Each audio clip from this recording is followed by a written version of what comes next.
So for this video guys, ayan guys, maraming salamat nga pala sa mga sumusuporta sa atin at sumusubaybay sa ating content. So for today's video guys, ayan, katatapos ko nga lang mag-dialysis at naisipan ko nga palang pumunta ng palengke. Syempre, araw nga pala ng linggo at kapag araw ng linggo dito sa amin guys ay talagang market days at may mga murang bilihin tulad ng gulay at isda. Kaya tara guys, mamili tayo sa mga kapwa nating Aita na dito nagbebenta ng mga kanilang produkto. So dito guys, ayan guys, so ang mumura ng mga produkto nila dito guys, tulad ng lasuna, kamatis, yan, saluyot. So halo-halo nga pala yung binibenta nila dito guys kapag araw ng linggo. So mayroong mga sampalok, ayan. So mas gusto ko kasing bumili sa kanila guys kaysa sa mga may pwesto, kasi ito alam natin na mas nakakatulong tayo dahil alam naman natin na ibibili lang nila ito ng bigas. Kaya dito ako halos bumibili sa kanila guys dahil mura nga, lalo ng mga itlog na pula na yan guys. So napakasarap yung sa kamatis.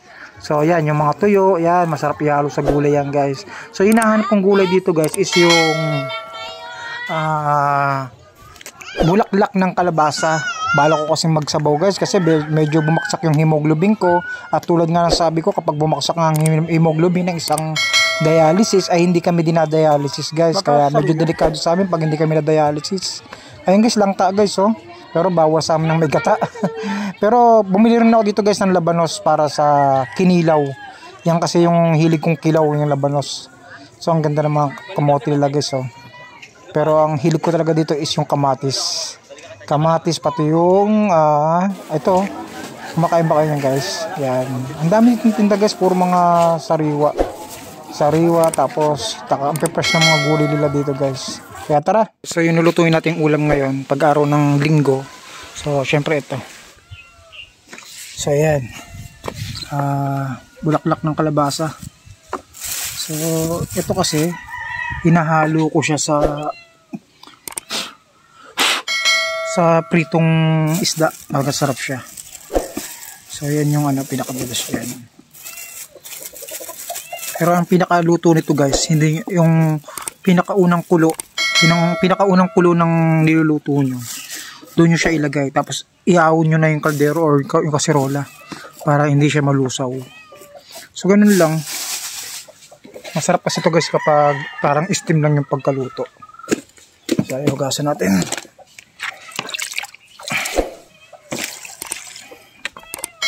Okay ito kapag maganda, pinakadabis ito kasi steam lang, hindi mo siya lulutuin ng sobra-sobra. Para parang naglaga ka lang. Parang naglaga ng steam lang. Yan. So meron na ako dun sa loob ng bahay na pinapakuluan na saluyot na merong pritong isda. Okay na yan. So ilalagay natin to guys. So ayan guys, kain na tayo guys, nakaluto na tayo. So nagprito nga pala ako dito ng tilapia. So ayan, nadurog pa nga.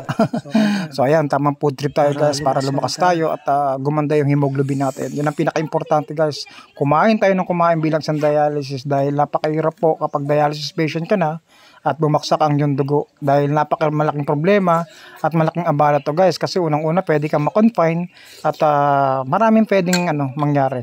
So ayan, kain tayo guys at sa may mga salang today, kumain lang po tayo ng kumain, basta moderate lang po at iwasan po yung sobrang alat tsaka sobrang mamantika, yan po ang pinakabawal. So kain po tayo guys at ingat-ingat lang din po sa may mga salang today. God bless po at maraming salamat sa suporta.